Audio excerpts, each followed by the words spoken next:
The 2022 Global Industrial Internet Conference kicked off Monday in Shenyang, capital of northeast China's Liaoning province. The two-day event is held under the theme of empowering a high-quality economy and fostering new growth drivers.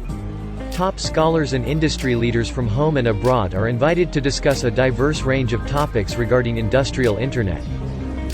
Themed sub-forums and dialogues, and exhibitions and competitions will also take place during the conference.